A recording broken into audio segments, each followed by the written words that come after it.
ماشاءاللہ لا قوت الا باللہ۔ تم میرے آقا روحی فدا صلی اللہ علیہ وآلہ وسلم کو روحی فدا کہتے تو ہو، مانتے نہیں۔ اگر مان لیتے تو طریقت کی تمام ادائیں سمٹ کر تجھ میں سما جاتی۔ طریق نبوت اور طریق نبوت دین ہی کی دعوت و تبلیغ ہے۔ طریق نبوت کی اتباع کر، کیونکہ سنت کی صحیح اتباع ہے۔ سنت کی اتباع کر، تبلیغ سنت موقدہ، نبوت کی شاہکار، ملی تعمیر کی معمار، دین کی احیاء اور فرض کفایہ امت محمدیہ کی امتیازی شان ہے۔ بندگی کے 3 اجزاء ہیں۔ نمبر 1 ذکر الہی، نمبر 2 اللہ تبارک تعالیٰ اور اس کے رسول کی اطاعت و اتباع، نمبر 3 اللہ تبارک تعالیٰ کی مخلوق کی خدمت اور اس کے ساتھ حسن سلوک۔ ان تینوں اجزاء میں سے تیسرا جز اہم ہے کہ اس میں کافی تگدو، محنت اور قربانی کرنی پڑتی ہے۔ مخلوق اللہ تبارک تعالیٰ کا کنبہ ہے۔ یہ دستور ہے کہ کسی کے کنبے کے ساتھ احسان و شفقت کا برتاؤ کیا جائے تو صاحب کنبہ اس سے خوش ہو کر محسن کا ضرور شکریہ ادا کرتا ہے، نیز حد الامکان اس سے بہتر صلہ عطا کرتا ہے۔ خدمت خلق کا سب سے روشن پہلو یہ ہے کہ اسے ظلمت سے نکال کر روشنی و ہدایت کی طرف لایا جائے، اور اصلاح دین میں اسے تبلیغ کہتے ہیں۔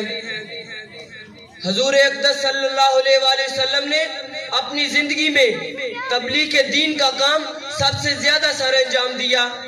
آپ صلی اللہ علیہ وآلہ وسلم نے ہر موقع پر نور ہدایت کی کرنیں بکھیری۔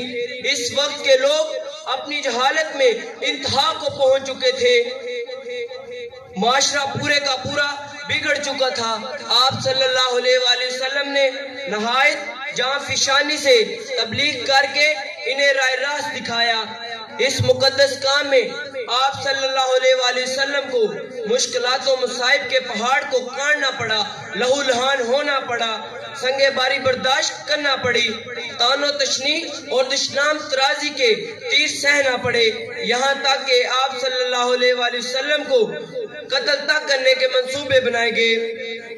آپ صلی اللہ علیہ وآلہ وسلم کو ان کوڑے باطن انسانوں کے ظلم و ستم کے باعث ہجرت کرنا پڑی، یعنی گھر چھوڑنا پڑا، وطن چھوڑنا پڑا۔ وطن کے ہر آرام سہولت کو خیر بات کہا۔ مقصد صرف یہ تھا کہ تبلیغ کا کام مکمل ہو سکے۔ اللہ کا کوئی منکر نہیں ہوتا، یہاں تک کہ شیطان بھی نہیں۔ اگر منکر ہے تو اللہ کے دین کا ہے، اللہ کے رسول کا ہے۔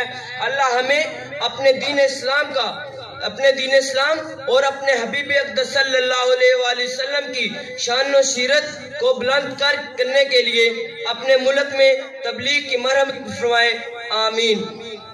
اس فانی ناپائیدار اور چند روز کی مہمان دنیا میں بہترین تجارت دین اسلام کی دعوت و تبلیغ ہے۔ ہماری تدبیر دین کے فروغ کے لیے ہو،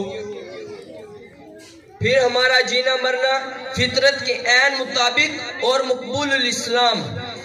ہمارا طرز حیات میرے آقا روحی فدا صلی اللہ علیہ وآلہ وسلم کی سنت مطہرہ کے مطابق ہو۔ یہی راہ شاہراہ، اس کے علاوہ ہر راہ کراہ۔ اے ہم نشین، کیا میں تجھے خبر نہ دوں کہ نیکی کیا ہے؟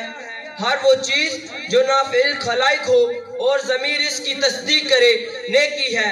بہترین نیکی تیرے اللہ کے رسول کی راہ میں نکلنا ہے، اگرچہ کتنی قلیل مدت کے لیے ہو۔ یا حیو یا قیوم۔